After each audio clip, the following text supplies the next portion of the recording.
श्री स्वामी समर्थ. स्वामी महाराजांच्या कृपेने तुमच्या सर्व इच्छा मनोकामना पूर्ण हो. आपल्या जवळपास असे काही व्यक्ती असतात की त्यांना आपली झालेली प्रगती ही बघवत नाही, किंवा आपण पुढे गेलो तर ते देखील बघवत नाही, किंवा अगदी आपल्या मुलांची देखील प्रगती ही त्यांना नको नकोशी वाटत असते. त्या व्यक्ती आपल्या घरातून येऊन गेल्या की आपल्या घरामध्ये कोणीतरी आजारीच पडतं, किंवा घरामध्ये भांडण वादविवाद होत असतात. अशा आपल्या जवळपास व्यक्ती आपल्याला बघायलाच मिळतात. तसेच अशा काही व्यक्ती असतात की आपल्याला त्यांच्यासोबत बोलायचे देखील असते, पण त्या व्यक्तींच्या मनामध्ये आपल्याबद्दल राग असतो. मग अगदी भाऊजाई असेल, ननंद असेल, अशा गोष्टी या घडतच असतात. पण खरं तर आपल्याला त्यांच्याबद्दल आपुलकी असते, पण ते आपल्याला तसे समजत नाही. आपल्याला अगदी कमी दर्जाचे समजत असतात. पण आपला भाऊ असला तर आपल्याला त्याचा जिव्हाळा हा लागतच असतो. मग या सर्व व्यक्ती आपल्या जवळ येण्यासाठी, तसेच आपण भरपूर वेळा मेहनत घेत असतो, पण आपल्याला मेहनतीचे फळ मिळत नाही. आपल्या कष्टाला नशिबाची साथ मिळत नाही. आपल्याकडे सतत अपयश हे येतच असते. आपण पाहिजे तितके प्रयत्न करतो, पण आपल्याला नशिबाची काही साथ मिळत नाही. किंवा मुलं देखील अभ्यास करतात, पण त्यांना अभ्यासामध्ये पाहिजे तसे मार्क्स मिळत नाही, किंवा नोकरी मिळत नाही. अगदी कष्ट मेहनत करून देखील आपल्या घरामध्ये पैसा येत नाही. आलेला पैसा स्थिर राहत नाही. अशा अनेक समस्या आपल्या समोर असतात. मग आता या सर्व समस्या दूर होण्यासाठी आपल्याला आपल्यासोबत या 2 वस्तू ठेवायच्या आहे की ज्यामुळे आपल्या आयुष्यात येणारं दुःख, दारिद्र्य, गरिबी ही नक्कीच संपुष्टात येईल. तसेच आपल्यापासून लांब लांब जे काही व्यक्ती जातात ते देखील आपल्या जवळ येतील. आपल्याला भरपूर वेळा शत्रुपीडा होत असते, शत्रूचा देखील त्रास होत असतो, तर तो त्रास देखील दूर होईल. तर कोणता उपाय करावा, कोणत्या सेवा कराव्या हे जाणून घेण्यापूर्वी तुम्ही चॅनलमध्ये नवीन असाल तर चॅनल लाईक करा व सबस्क्राईब देखील करा. कमेंटमध्ये श्री स्वामी समर्थ किंवा हर हर महादेव लिहायला विसरू नका. आपल्या प्रत्येकाचेच ग्रह असतात. मग गुरुग्रह असेल, शुक्रग्रह असेल, त्याचसोबत राहू केतू असतील, तर ते जर आपले खराब झालेले असतील तर आपण कितीही प्रयत्न करा, आपल्याला कष्टाची नशिबाची साथ मिळत नाही. आपल्या घरामध्ये दुःख, दारिद्र्य, गरिबी ही कायम असते. आपल्या ग्रहांची स्थिती कमजोर असली तर आपल्याला अनेक समस्यांना सामोरे जावे लागते. त्यामुळे आपले ग्रह हे चांगले असणे हे खूप महत्त्वाचे आहे. आपले ग्रह जर खराब झाले तर आपल्या घरामध्ये देखील अचानकपणे भांडण तंटे व्हायला लागतात. मग सासू सुनांची असतील किंवा अगदी जावाजावांची असतील, आणि घरामध्ये जर भांडणं झाले तर आपले संपूर्ण लक्ष त्या भांडणांकडेच असते. आपण त्याच विचारामध्ये असतो. त्यानंतर आपण जी काही पूजा करतो, सेवा करतो, सेवेमध्ये देखील आपले लक्ष लागत नाही.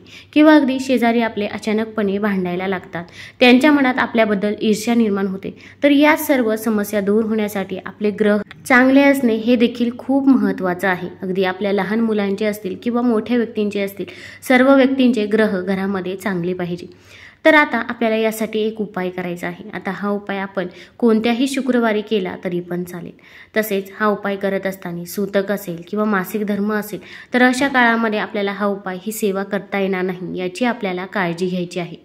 आता हा उपाय करत असताना आपल्या मनामध्ये शंका ही नसायला पाहिजे, किंवा नकारात्मकता देखील नसायला पाहिजे. भरपूर वेळा आपण म्हणतो की हा उपाय केल्याने खरंच माझं सर्व काही व्यवस्थित होईल का, हा उपाय कारागीर ठरेल का, असे देखील आपण म्हणत असतो. तर आपल्या मनामध्ये सकारात्मकता ठेवायची आहे. हा उपाय केल्याने माझं सर्व काही व्यवस्थितच होणार आहे. तसेच सर्वात महत्त्वाची गोष्ट म्हणजे आपण जो काही उपाय करणार आहोत त्याबद्दल आपण कुणालाही सांगायचं नाही. शेजारची व्यक्ती असो किंवा नातेवाईक असो. भरपूर वेळा काय करतो आपण की आपण उपाय करतो आणि त्यासोबत ते कोणाला तरी सांगत देखील असतो. कारण की प्रत्येक व्यक्तीला आपल्याबद्दल चांगलेच वाटत असते असे नाही. त्यांच्यामध्ये असणारी नकारात्मकता देखील आपल्यावरती कुठेतरी प्रभाव करत असते. त्यामुळे कुणालाही न सांगता आपण हा उपाय करायचा आहे.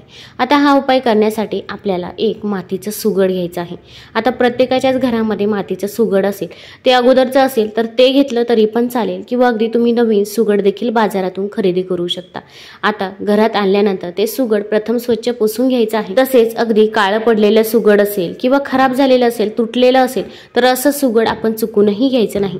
आपल्याला चांगलं सुगड घ्यायचं आहे. कारण की आपण जशा वस्तू घेत असतो तसाच आपल्याला रिझल्ट हा बघायला मिळत असतो. त्यामुळे वस्तू घेत असताना नेहमी चांगल्या वस्तू घ्यायच्या आहे.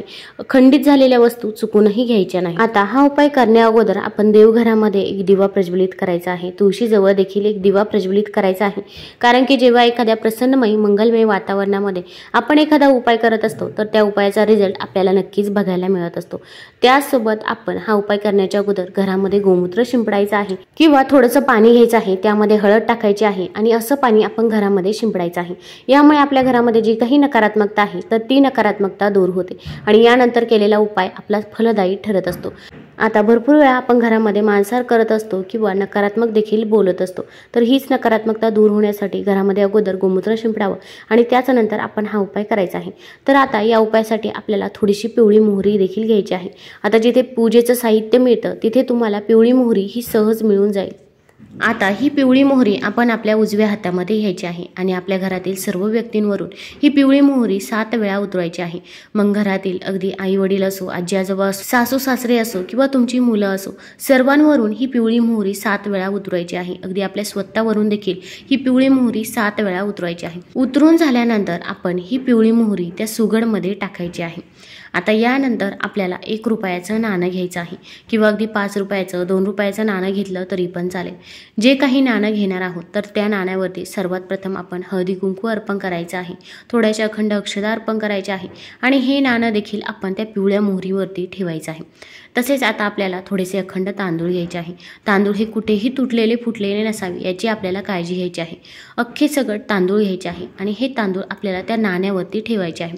आता जे काही सुगड आहे तर ते पूर्णपणे भरून घ्यायचं आहे, म्हणजे संपूर्णपणे तांदळाने हे सुगड भरून घ्यायचं आहे।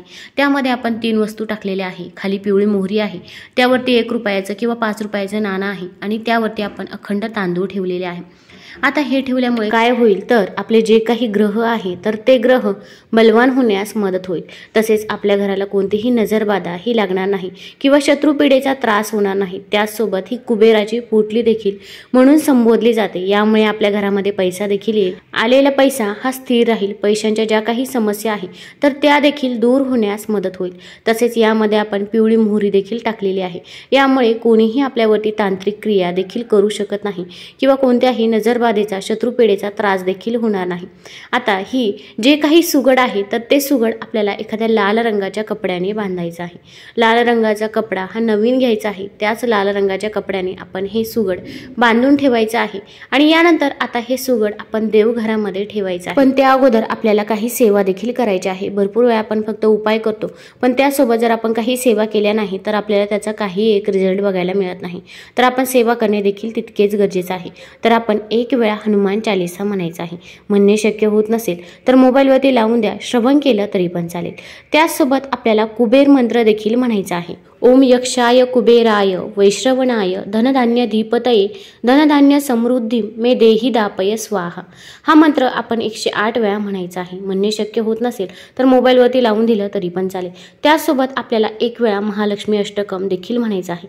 या 3 सेवा आपल्याला करायच्या आहे। आता या 3 सेवा करून झाल्यानंतर आपली जी काही इच्छा आहे, मनोकामना आहे तर ती आपण सुगड हातामध्ये घेऊन म्हणायची आहे। मग घरामध्ये पैसा येतो, पण तो पैसा स्थिर राहत नाही, संतान प्राप्ती होत नाही, विवाह हा वेळेवरती जुळून येत नाही किंवा आपल्याला घर पाहिजे आहे, गाडी पाहिजे आहे, ज्या काही समस्या आहेत त्या समस्या आपण सांगायच्या आहे। समस्या सांगून झाल्यानंतर हे जे काही सुगड आहे आपण देवघरामध्ये ज्या ठिकाणी ठेवणार आहोत तर तिथे ठेवायचं आहे। खाली थोडेसे अखंड तांदूळ टाकावे, तांदळावरती हळदी कुंकू अर्पण करावं आणि त्यावरती हे सुगड ठेवायचं आहे। आता हे सुगड अभिमंत्रित झालेलं आहे। याला आपण हळदी कुंकू लावायचं आहे, धूप दीप दाखवायचं आहे आणि हे सुगड आपल्याला तिथेच राहून द्यायचं आहे। आता किती दिवस हे सुगड तिथे ठेवायचं तर आपली एखादी इच्छा असेल त्या इच्छेसाठी आपण हे सुगड जर ठेवलं असेल तर इच्छा पूर्ती झाल्यावरती आपण हे सुगड वाहत्या पाण्यामध्ये प्रवाहित करू शकता किंवा घरामधील ज्या काही अडचणी अडथळे आहे, तुम्हाला वाटत असेल की आता सर्व अडचणी अडथळे संपलेले आहे, पैशांच्या देखील समस्या दूर झालेल्या आहे, तर अशा वेळेस हे सुगड तुम्ही वाहत्या पाण्यामध्ये प्रवाहित केलं तरी पण चालेल। तुम्हाला जर हा व्हिडिओ आवडला असेल तर चॅनल लाईक करा, सबस्क्राईब करा। धन्यवाद।